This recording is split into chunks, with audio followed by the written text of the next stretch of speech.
तो शनिवार के इस ऑनलाइन ध्यान और सत्संग कार्यक्रम में आप सबका बहुत बहुत स्वागत है, अभिनंदन है। और जैसा कि हम हर बार करते हैं, एक खुशखबरी भी मैं आपको बताना चाहूँगा कि पहली बार आज समझ लीजिए ऑनलाइन की दुनिया में आज हमको ये सत्संग लेते हुए ठीक 1 साल हो रहा है। पिछले साल 26 अप्रैल को रविवार था और हमने ऑनलाइन ध्यान और सत्संग कार्यक्रम शुरू किया था और पहले रविवार को कर रहे थे, फिर बदल कर उसको शनिवार किया और आज ठीक 1 साल अब होने जा रहा है, करीब-करीब आज 24 अप्रैल है। तो आप सबका बहुत-बहुत धन्यवाद इस 1 साल तक संग साथ निभाने के लिए और आप इस सब को सुनते रहे, जागते रहे, प्रश्नोत्तर सत्संग चलता रहा और ध्यान करते रहे। हम सब ने इसका आनंद लिया और विपरीत काल है, कोरोना का युग है, महामारी फैली है। इस विपरीत स्थिति में भी हम सब सद्गुरु की कृपा से आनंदित और उत्सवपूर्ण जीवन जी रहे हैं। इसके लिए आप सबको बहुत-बहुत बधाई।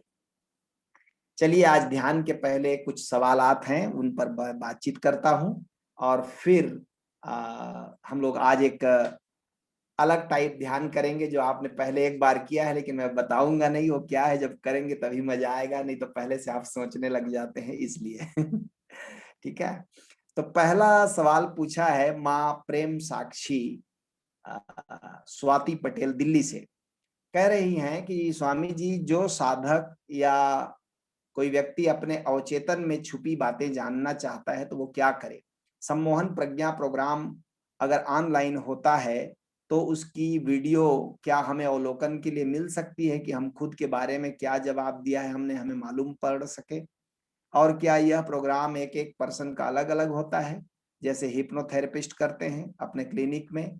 मैं अमृत समाधि तक की साधना कर चुकी हूँ, मैं जानना चाहती हूँ सम्मोहन प्रज्ञा में क्या होता है? बहुत सुंदर। स्वाति, मैं ये बताना चाहूँगा कि सम्मोहन का उपयोग 2 प्रकार से करते हैं। एक तो हिप्नोथेरेपिस्ट हैं, जैसे तुमने खुद ही अपने प्रश्न में कहा है। जो हिप्नोथेरेपिस्ट हैं, वो अ, क्लिनिकली इलाज करते हैं। एक तरह से उसका थेरेपी की तरह उपयोग करते हैं कि आप कोई बीमार मानसिकता लेकर कोई बीमारी है, शारीरिक बीमारी है या मानसिक बीमारी है, तो उसको लेकर के जैसे आप एलोपैथी वाले के पास जाते हैं या होम्योपैथी वाले के पास जाते हैं या आयुर्वेदिक वाले के पास जाते हैं, ऐसे ही हिप्नोसिस्ट भी कहता है कि उसका इलाज संभव है सम्मोहन से। क्यों? क्योंकि अंततः हमारी 90% बीमारियां मनोजनित हैं, मन से पैदा हो रही हैं, 90 से भी ज्यादा। और इसलिए यदि मन को रीडिजाइन कर दिया जाए, गहरे मन को, इस मन को नहीं जिसमें हम आप मेरी बात सुन रहे हैं, उस मन को जो बहुत गहरे में हमारा अवचेतन कहलाता है, कहना चाहिए सबकॉन्शियस माइंड है, वहां यदि रीडिजाइन कर दिया जाए तो आपके सोचने विचारने का ढंग, आपके देखने का ढंग जिंदगी का बदल जाता है और आप बहुत सारी नेगेटिविटी से मुक्त हो जाते हैं। तो ऐसे हिप्नोथेरेपिस्ट तो हैं और एक-एक व्यक्ति का वो इलाज करते हैं, लेकिन केवल बीमारियों का इलाज सम्मोहन से कर लिया, हमारी नज़र में वो पर्याप्त नहीं है। वास्तव में ओशोधारा में या धर्म के जगत में, साधना के जगत में हम ऐसा देखते हैं कि कोई चीज़ हमारे और भी इम्प्रूवमेंट के लिए, हमारी चेतनागत ऊँचाई के लिए सहायता करती है, तो हम उसका उपयोग करते हैं।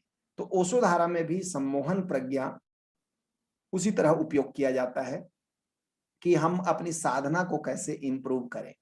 तो उसमें सबसे बड़ी बात क्या होती है, जैसे एक साधक हैं, मान लीजिए आप साधना कर रहे हैं, तो मोस्टली लोगों की एक शिकायत होती है कि मैं साधना तो कर रहा हूँ, मैं ध्यान तो कर रहा हूँ, कर रही हूँ, लेकिन मेरे भीतर में नेगेटिविटी बहुत है, या मैं बीमार रहता हूँ या बीमार रहती हूँ, या नकारात्मक विचार, गंदे विचार बहुत आते हैं। ऐसी जिनकी परेशानी ज्यादा है, उनके लिए ये रामबाण औषधि है, बहुत ही सुंदर है हिप्नोथेरेपी करना। इसमें क्या सम्मोहन प्रज्ञा करना, इसमें क्या करते हैं, हम लोग ग्रुप में ही सम्मोहन में ले जाते हैं, समूह में सम्मोहन में ले जाते हैं। सम्मोहन की विधियां हैं, हमारे सदगुरु ने जो डिजाइन करके आचार्यों को दिया है, उन विधियों के द्वारा सबको समूह सम्मोहन में अपने अपने अवचेतन में उतारा जाता है। बैठते तो सब समूह में है, लेकिन उतरना तो अपने अवचेतन में ही है। तो जब अपने सबकॉन्शियस में आप उतरते हैं, तो वहां पर फिर सम्मोहनकर्ता जो आचार्य होता है वो सुझाव देता है कि आपका अवचेतन का मुंह धीरे धीरे खोल दिया जाता है, आपके चेतन मस्तिष्क को सुला दिया जाता है, और जो सब कॉन्शियस माइंड है उसका मुंह ओपन कर दिया जाता है, ताकि कोई सजेशन दिया जाए तो उसमें ज्यों का त्यों वो चला जाए। तो वहां पर क्या सजेशन देते हैं? वहां पर यही सजेशन देते हैं कि आप हमेशा स्वस्थ रहेंगे, आप संसार में कोई कार्य करेंगे तो सफल होंगे, आप में सकारात्मक विचार पनपेंगे, आप जीवन के विकास में, जीवन परोपकार में, इन सब चीजों में रस लेंगे। अच्छी चीजों को वहां पर डाल दिया जाता है और फिर सबकॉन्शियस माइंड को क्लोज कर दिया जाता है। अब वहां बीज पड़ गया। एक खूबी है सबकॉन्शियस माइंड की या हृदय की, एक खूबी है कि वहां जो बीज पड़ जाता है वो उगेगा ही उगेगा, वो आज नहीं कल बीज से वृक्ष बनेगा। बाहर के जगत में भी जो लोग सफल होते हैं अनजाने सम्मोहन की विधियों का उपयोग करते हैं। कई लोगों को आप देखना, हजार ठो असफलता पाने के बाद भी, हजार असफल होने के बाद भी वो प्रयास करेंगे और अंततः सफल होंगे। क्या हुआ? उन्होंने अनजाने में उस सम्मोहन का उपयोग कर लिया कि नहीं, असफल मैं हो नहीं सकता, मैं सफल होकर रहूंगा।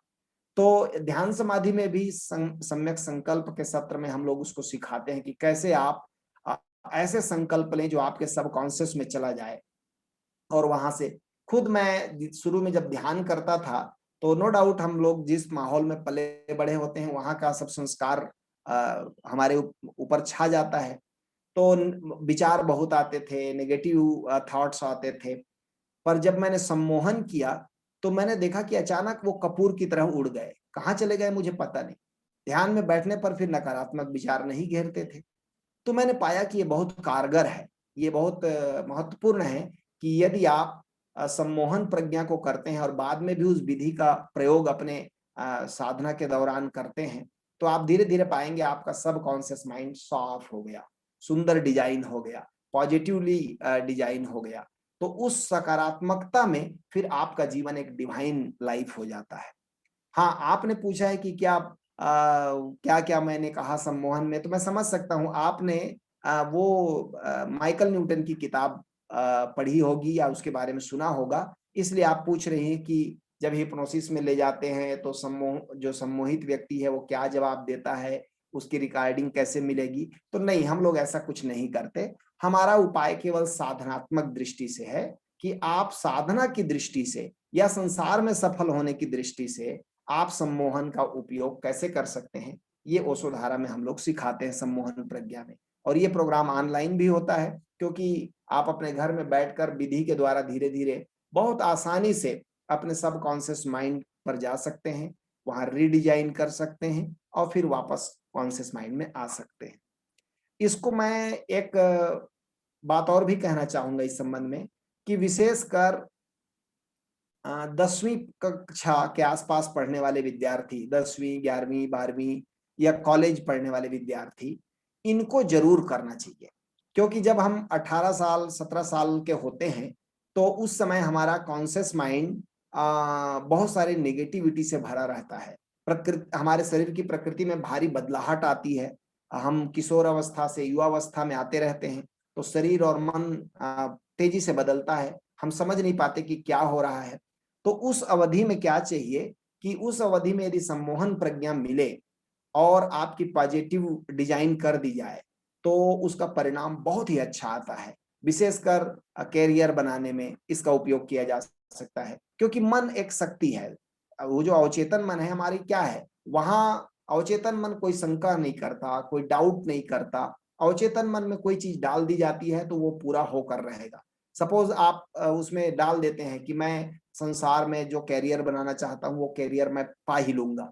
यदि सबकॉन्शियस माइंड में आपके चला जाए, तो वो होकर रहेगा, क्योंकि सबकॉन्शियस माइंड को पूरा करने में सारा अस्तित्व अपना कहना चाहिए सहयोग करता है। तो इसलिए सम्मोहन प्रज्ञा विशेषकर स्कूली शिक्षा ले रहे, विशेषकर 9वीं 10वीं कक्षा से बच्चे इतना जागरूक हो जाते हैं कि सम्मोहन प्रज्ञा में जा सकते हैं, तो उनको बड़ा फायदा होगा। जब हमारा आश्रम खुला था और सम्मोहन प्रज्ञा कार्यक्रम चल रहा था, उस समय बड़ी संख्या में स्कूल के स्टूडेंट, कॉलेज के स्टूडेंट इस प्रोग्राम को करते थे। सम्मोहन प्रज्ञा में सीट मिलना मुश्किल हो जाता था, इतने ज्यादा लोग आते थे और कारण सबको इसका लाभ पता चल रहा था। तो मैं अभी भी जितने लोग सुन रहे हैं उनसे मैं निवेदन करूंगा कि जब कभी भी ऑनलाइन में यह सम्मोहन प्रज्ञा प्रोग्राम हो तो जरूर अपने 8वीं 10वीं 9वीं 11वीं 12वीं पढ़ने वाले बच्चों को जरूर कराएं। वो ऐसा समझिए कि आपका इन्वेस्टमेंट है और ये बच्चे के करियर के लिए, उसकी सफलता के लिए और उसके पॉजिटिव जीवन जीने के लिए भी बहुत ही बहुत काम आने वाला है। तो धन्यवाद स्वाति आपके प्रश्न के लिए। और दूसरा प्रश्न पूछा है पीयूष ने कि आचार्य जी होश जगाने के क्या सूत्र हैं? क्या किया जाए कि होश सध जाए? मेरी तो समाधि भी घटित नहीं होती, कहाँ चूक हो रही है मुझे बताने की कृपा करें और ये भी बताएं कि होश अधिक साधने से क्या क्या नुकसान हो सकते हैं। होश अधिक साधने से तो कुछ नुकसान नहीं है, होश में तो जीना सभी संतों का उपदेश है। हाँ, ये जो प्रश्न है महत्वपूर्ण है कि होश जगाने के क्या सूत्र है। होश जगाने के लिए सबसे मैं अनुभव वाली बात करता हूं, मैं बहुत ज्यादा शास्त्रीय बातें नहीं जानता, लेकिन मैं कहता हूं जो चीज सीखना हो ऐसे लोगों की संगति करनी चाहिए।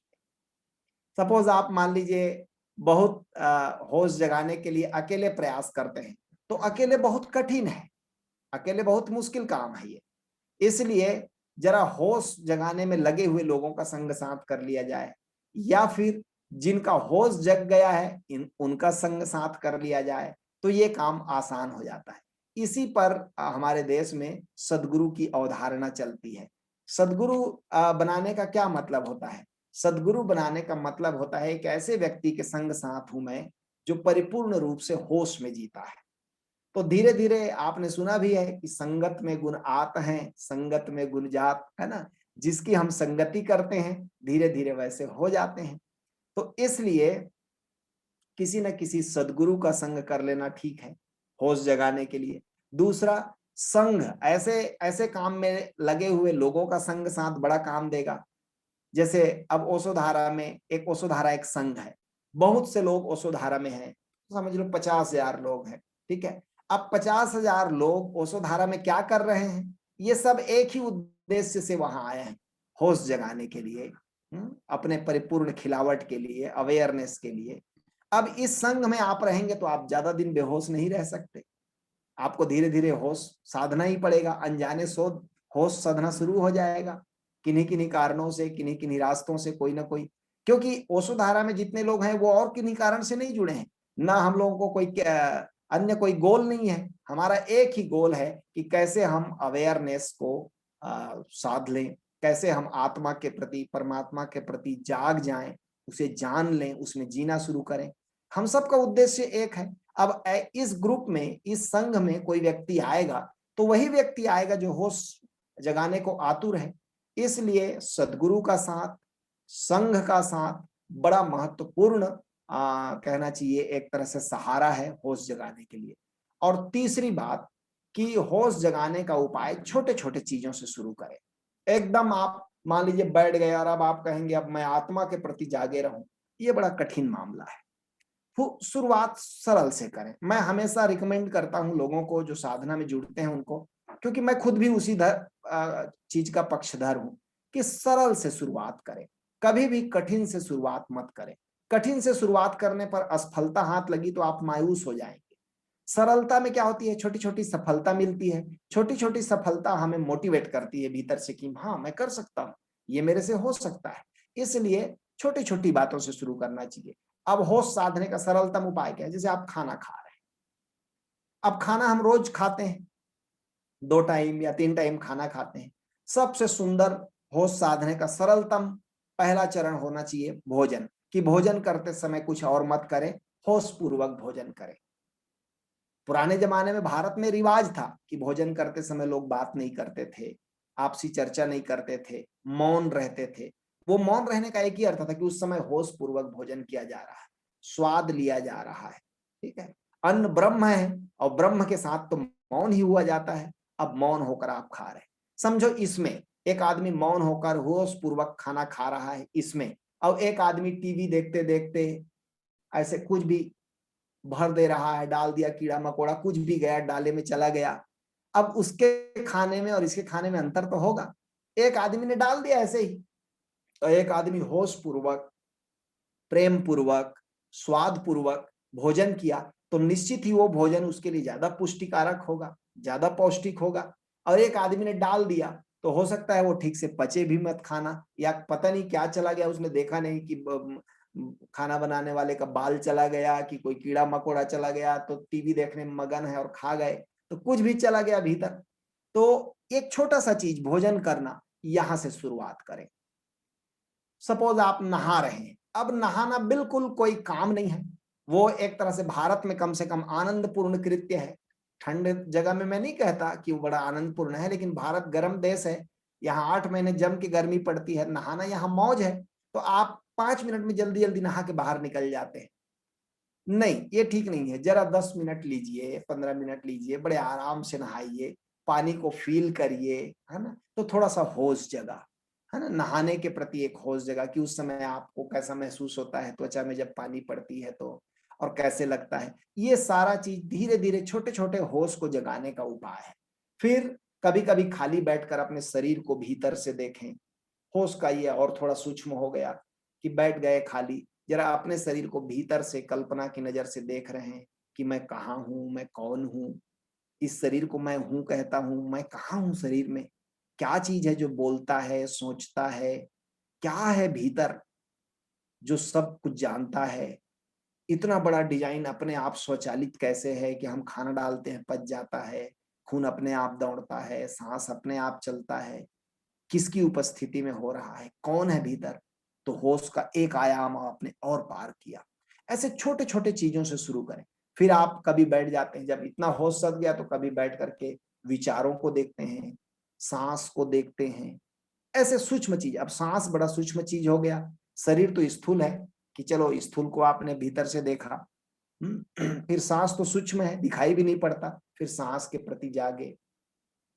फिर और जरा बारीक पर चलें, सांस से भी बारीक चीज है विचार, थॉट्स जो हैं उनके प्रति आप जाग रहे हैं, होश साध रहे हैं। तो धीरे धीरे बढ़ना ठीक है।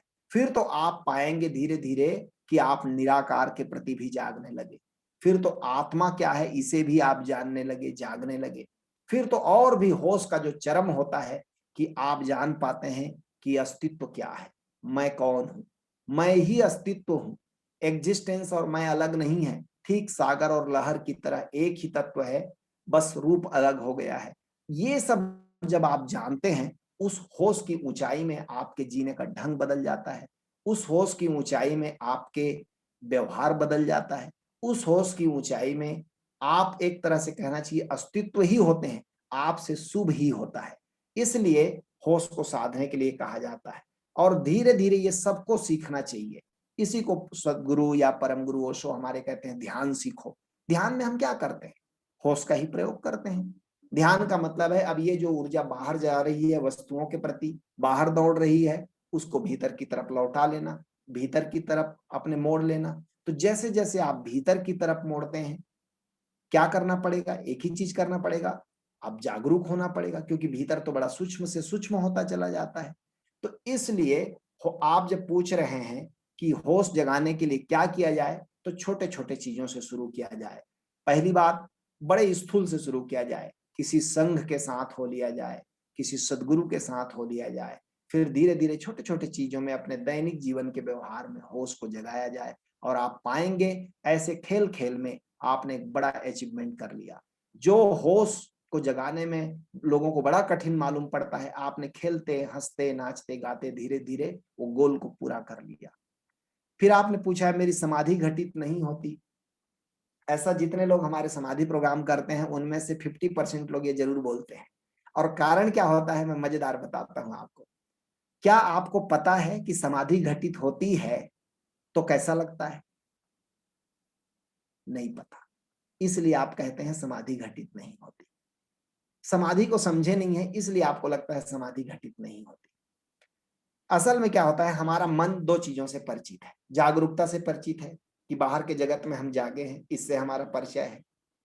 और दूसरा परिचय हमारा मन का है नींद से, कि जब हम सो जाते हैं रात में, तो पूरा बेहोश हो जाते हैं, मूर्छित हो जाते हैं, और सुबह जागते हैं तो कहते हैं अच्छी नींद आई। ठीक है, तो मन को इन दो चीजों का अनुभव है, एक बाहर की जागरूकता का और एक भीतर के बेहोशी का, जब हम नींद में चले जाते हैं। मन को एक चीज का और पता है, वह है स्वप्न, कि रात में जब आधी नींद और आधी जागरूकता होती है, तब आपके जो विचार चलते हैं वो चित्र की भांति दिखते हैं, सिनेमा की तरह दिखते हैं, उसको आप कहते हैं स्वप्न। तो हमारा मन इन तीन चीजों से परिचित है, एक जागरूकता से कि हम बाहर के प्रति, दुनिया के प्रति जागे हैं, इससे परिचित है। दूसरा, स्वप्न से परिचित है, जब हम आधे नींद में हैं, आधे जागे हैं, तो जो विचार चलते हैं वो स्वप्न कहलाता है, उसको हम जानते हैं। हम कहते हैं रात में ये सपना देखा, मैं ये सपना देखा, याद रहता है थोड़ी देर सपना। और एक चीज का और पता है, वो है गहरी नींद का, कि हम जब सब भांति शून्य हो जाते हैं, अनंत में लीन हो जाते हैं, खो जाते हैं, बेहोश हो जाते हैं, उस स्लीपिंग का, गहरी नींद का हमें पता है। लेकिन इन तीनों से एक अलग चीज है समाधि, इसका मन को कोई अनुभव नहीं है। बस यहीं से कंफ्यूजन शुरू होता है, क्योंकि मन इसको जानता नहीं। तो अब आपको समाधि घटती भी है, तो मन तो चूंकि इसको नहीं जानता, तो मन कैसे व्याख्या करेगा कि उसे क्या हुआ। तो आप कहते हैं पता नहीं क्या हुआ, मुझे तो कुछ पता नहीं, मेरे को तो समाधि लगती नहीं। समाधि को समझिए पहले। समाधि क्या है? समाधि बिल्कुल नींद जैसी है, एक फर्क के साथ। एक ही फर्क है, ध्यान है निर्विचार होना, निराकार के प्रति जागना, और समाधि है उसी निराकार में, उसी अंतराकाश में लीन हो जाना। फिर से दोहराता हूं, जब आप ध्यान करते हैं तो आप भीतर निराकार देखते हैं, निराकार की गहराई को देखते हैं, तो अंतराकाश को देखते हैं। अंतराकाश शून्य है, परम सन्नाटा है, परम शांति है। उस परम सन्नाटे के प्रति जब आप जागे हैं, परम शांति के प्रति जागे हैं, तो यह ध्यान कहलाता है। निराकार, अंतराकाश, आत्मा, कोई शब्द आप नाम देने चलेगा। जब आप इसके प्रति जागे हैं तो यह ध्यान है। फिर धीरे धीरे जागने वाला उसी आकाश में लीन हो गया, उसी के साथ एक हो गया। अब दो न रहे, जागे जाने वाला ऑब्जेक्ट और जागने वाला, ये दो न रहे, एक ही हो गए। दोनों मिलकर एक हो गए, लहर सागर में उतर गई, सागर ही हो गई, तब हम उसको कहते हैं समाधि। अब नींद में और समाधि में, दोनों में बहुत समानता है। नींद क्या है? एक प्राकृतिक समाधि है, इसलिए प्रकृति में सब कोई एक बार समाधि में जाते हैं। पेड़ पौधे भी, पशु पक्षी भी, सबको एक बार अपने स्रोत को छूना रहता है, उसी से ऊर्जा लेते हैं, फिर दिन भर हम उस पर खर्च करते हैं। तो गहरी समाधि, वो जो प्राकृतिक समाधि है, नींद जिसको हम कह रहे हैं, उसमें सबको जाना होता है, प्रकृति खींच लेती है उसमें। इसलिए दिन भर थकने के बाद जैसे ही आप बिस्तर में जाते हैं, अपने आप चेतना सिकुड़ जाती है और मूर्छा में आप चले जाते हैं, बेहोशी में। आप गहरी नींद में ये भूल जाते हैं कि आपका नाम क्या है, आपका पद क्या है, आपकी प्रतिष्ठा क्या है, आप कौन हैं, आप कहाँ के रहने वाले हैं। और गहरी नींद में तो ये भी भूल जाते हैं कि आप स्त्री हैं कि पुरुष हैं, वो भी भान नहीं रहता। हो गए, अनंत के सागर में लीन हो गए। ये हुआ नींद। तो अब नींद में और समाधि में क्या क्या समानता है, ये मैं बताता हूं। नींद में भी शरीर शिथिल होता है, समाधि में भी शरीर शिथिल हो जाता है। नींद में भी सांस धीमी हो जाती है, अपने आप स्वचालित चलने लगती है, समाधि में भी सांस धीमी हो जाती है। नींद में भी आप धीरे धीरे निर्विचार हो जाते हैं, समाधि में भी आप धीरे धीरे निर्विचार हो जाते हैं। यहां तक समानता है, इसलिए यहां तक आपको बिल्कुल एक जैसा लगेगा। अब एक फर्क है, चूंकि आपने कोई विधि किया है, जागरूकता का कोई उपाय किया है, इसलिए आपकी जो गहरी चेतना है, वो चेतना नींद में तो जागने का उसका उपाय नहीं, नींद में वो मूर्छित हो जाती है। चेतना का एक स्वभाव मूर्छा भी है कि वो बेहोश हो सकती है। लेकिन आपने कोई विधि किया है, कोई उपाय किया है, कोई साधना किया है, तो उस समय क्या होता है, समाधि, आप तीनों स्टेज पार करते हुए, शरीर शिथिल हो गया, सांस धीमी हो गई, मन निर्विचार हो गया, फिर भी आपकी चेतना की जागरूकता बनी रहती है। वो शून्य है वहां, और केवल जागरूकता है, इसलिए उसको अंग्रेजी में ज्यादा अच्छा शब्द है उसके लिए, जस्ट अवेयरनेस, प्योर अवेयरनेस है। और किसी के प्रति नहीं कि वहां कोई है जिसको देख रहे हैं और आप जागे हुए, नहीं, केवल जागरूकता है।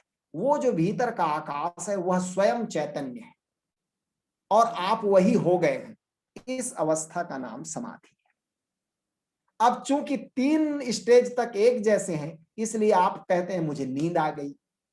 जब भी आपको डाउट हो मुझे नींद आई कि समाधि आई, तो 100% श्योर हैं आप कि समाधि ही लगी है। इसलिए जब आप कहते हैं कि मुझे समाधि घटित नहीं होती, तो ऐसे प्रश्न मैं करीब करीब सब लोगों से सुनता हूं और हंसता इसलिए हूं कि यही प्रश्न शुरू में मेरा भी होता था कि समाधि घटित नहीं, मुझे कैसे पता चला। अब एन आप सोच रहे हैं कि एन समाधि में रहते समय आप थोड़ी कह पाएंगे अच्छा वाह वाह समाधि घटित हो रही है, तब नहीं घटित हुई है। इतना भी विचार चल गया तो समाधि नहीं घटी है। उस समाधि की दशा में कोई दूसरा नहीं है। इसलिए तो कबीर साहब ने बढ़िया परिभाषा की है। वो कहते हैं प्रेम गलियति सांकरी या में दो न समाहि, वहां दूसरा कोई नहीं है, वहां आप ही हैं अपनी शुद्धता में। इसलिए उस अवस्था में आप, हाँ, वहां से निकल के आने के बाद, वापस शरीर और मन के तल में आने के बाद आप कह सकते हैं कि मुझे गहरी समाधि का अनुभव हुआ। लेकिन उस समय आप जब समाधि में हैं तब आप नहीं कह सकते, क्योंकि हमारा मन समाधि को नहीं समझता, क्योंकि मन तो पहले ही नदारत हो जाता है।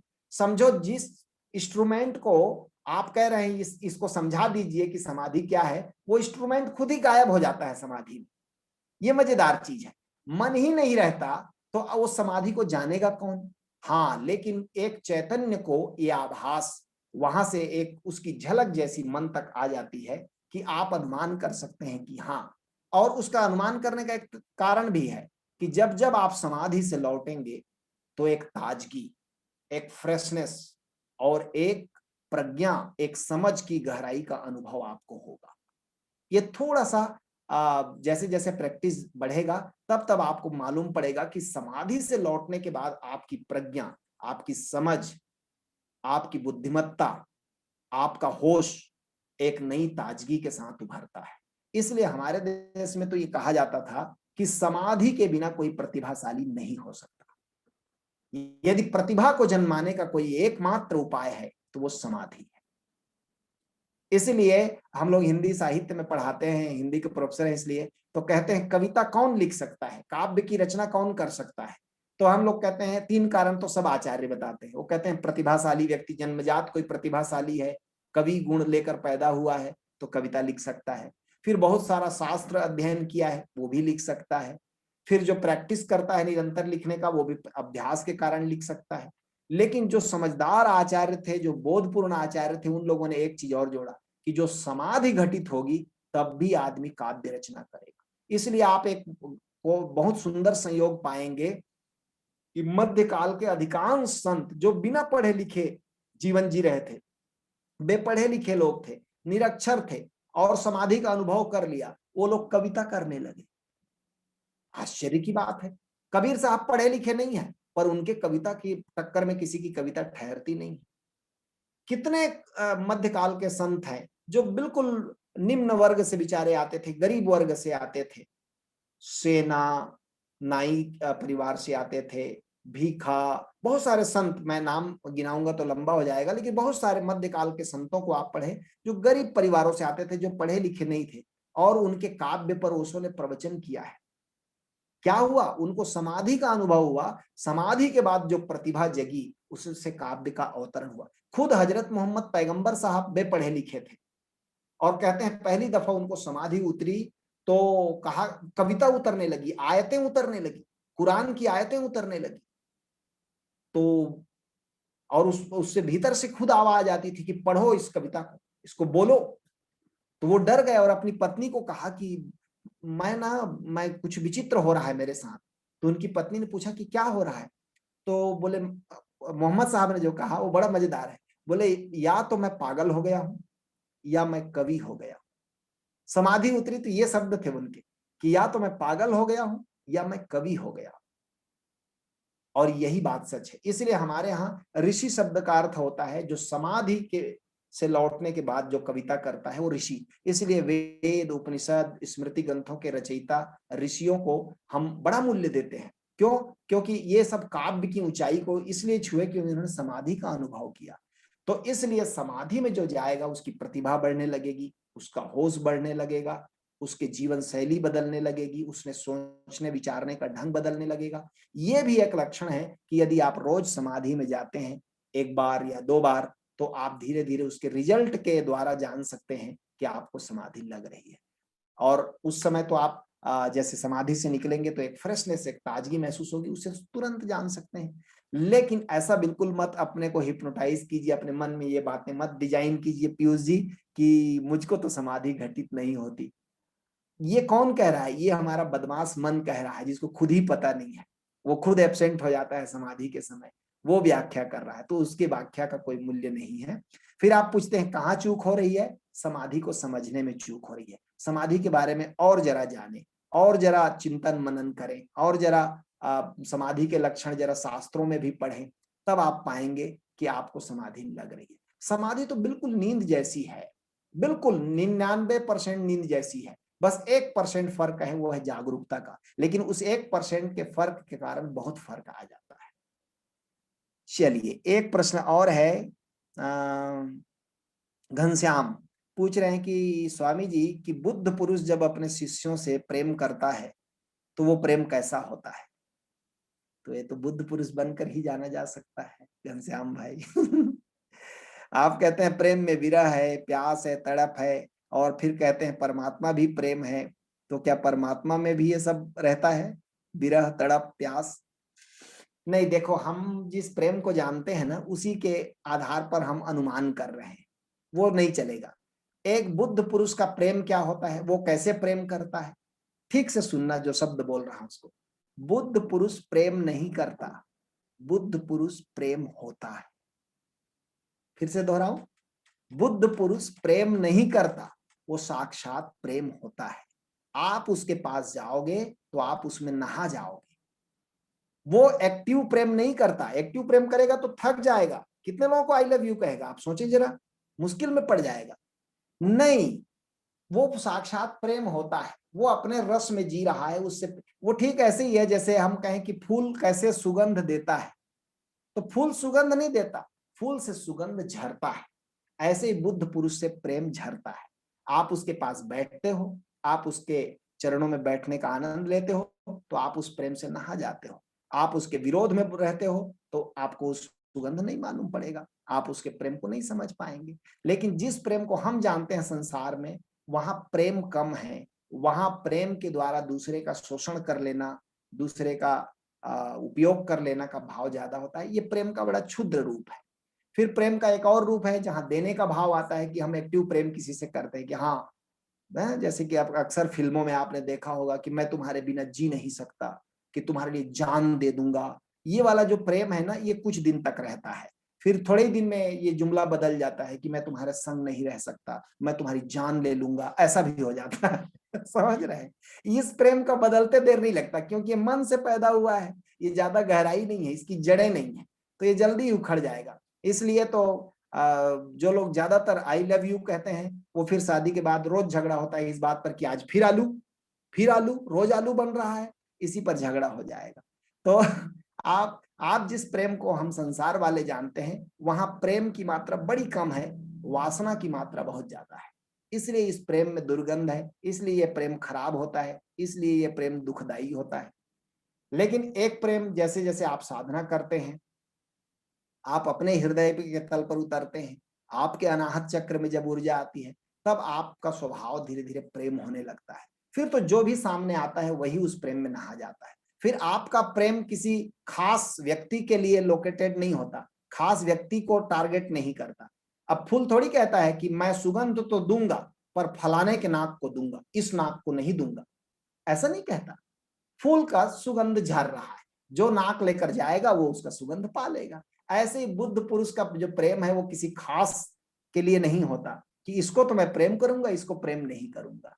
नहीं, वो प्रेम झरता है। वहां आप अपने नाक लेकर जाते हैं तो आप सूंघ लेते हैं, वहां आप जाते हैं तो नहा जाते हैं। इसलिए बुद्ध पुरुष के प्रेम में न तो कोई विरह होती है, न प्यास होता है, न तड़प होता है। वो उसका स्वभाव है, वो बस प्रेम स्वरूप हो गया है। इसलिए तो जीसस ने कहा परमात्मा प्रेम है। बुद्ध पुरुष परमात्मा के साथ एक हो गया है, इसलिए तो बुद्ध पुरुष है। और परमात्मा के साथ एक हो गया तो जो गुण परमात्मा के हैं वही गुण उसमें आ गया, अब वो झरता है उससे प्रेम। इसीलिए तो हमने गुरु को इस संसार में श्लोक बनाकर कहा था कि परमात्मा है गुरु, गुरुर ब्रह्मा गुरुर्विष्णु गुरुर्देवो महेश्वर, गुरु साक्षात पर ब्रह्म। यदि ये इन खुली आंखों से परमात्मा देखना है तो गुरु को देखना। गुरु साक्षात ईश्वर है, क्योंकि उसके भीतर का मैं मिट गया है, वो मिटते मिटते परमात्मा के साथ एक हो गया है। अब बाहर से तुमको भले उसका शरीर दिखाई पड़ रहा है, लेकिन यदि जिस दिन तुम बुद्ध पुरुष होगे तो तुम जानोगे कि उसका शरीर तो उतना ही दूर है जितना तुम्हारा शरीर उससे दूर है। उसका शरीर भी अब उसको मालूम पड़ता है उतना ही पराया है जितना दूसरे का शरीर पराया है। अब तो वो शुद्ध अस्तित्व के साथ एक हो गया है। इसलिए उसके प्रेम में ये सब चीज नहीं होता जो संसार के प्रेम में होता है। उसका प्रेम, इसलिए भाग्यशाली हैं वे लोग जिनके जीवन में कोई सद्गुरु होता है, जो उसके चरणों में बैठकर उसके प्रेम में स्नान करता है। ऐसे लोग निश्चित भाग्यशाली हैं। भारत में कभी अतीत में यह परंपरा थी कि हर व्यक्ति को हम कहते थे कि गुरु खोजो, सदगुरु की तलाश करो। निगुरा होना सबसे बड़ा अपराध माना जाता था भारत में। कबीर साहब का एक वचन है, पापी मिले हजार निगुरा मिले न एक। कहते हैं मैं हजार पापियों को बर्दाश्त कर लूंगा, लेकिन निगुरा व्यक्ति को, जिसका कोई सदगुरु नहीं है, उसको मैं बर्दाश्त नहीं कर सकता। हमारे घरों में, पुराने घरों में रिवाज था कि जिसका कोई गुरु नहीं है उसके हाथ का पानी नहीं पीते थे लोग। मेरी माँ खुद शादी होके आई तो उसकी सास ने पूछा तुम्हारा कोई गुरु है? हमारी माँ बताती थी, तो उसने कहा नहीं, वो अब गांव का बात है। बोले तुम्हारा कान फूंका है किसी ने, कोई गुरु है तुम्हारा? हमारी माँ ने कहा नहीं हमारा कोई गुरु। बोले इसका हाथ का पानी मत पीना, अभी जल्दी से इसके लिए व्यवस्था करो कि कोई इसका कान फूंके, कोई गुरु इसको मिले।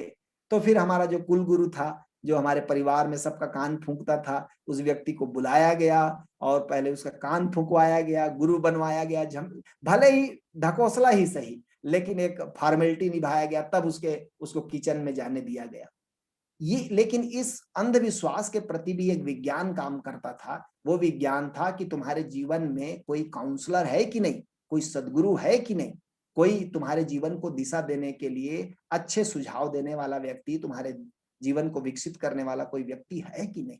ये महत्वपूर्ण बात है। तो इसलिए सदगुरु का जो डिवाइस उपयोग करते हैं हम लोग, वो भारत में एक तरह से कहना चाहिए कि धीरे धीरे हम कैसे मनुष्य जीवन का अपने विकास कर सकें, मनुष्य जीवन में आने की सार्थकता को सिद्ध कर सके, इसके लिए था। वो कोई फैशन नहीं था कि गुरु बना लिया कि हाँ जी मेरे तो गुरु है और बाकी भाड़ में जाए उधर, मेरा क्या मतलब, ऐसा नहीं था। वो फैशन नहीं था।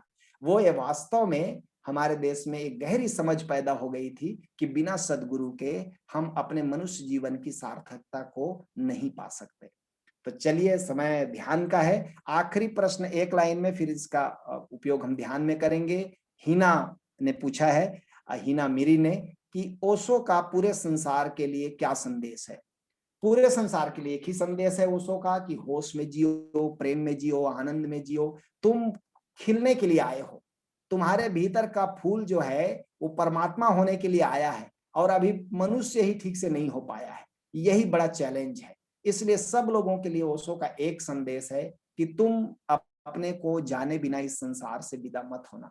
स्वयं हो, अभी अभी तुम हो, अभी तो खत्म नहीं हो गए, अभी तो हम सब जीवित हैं।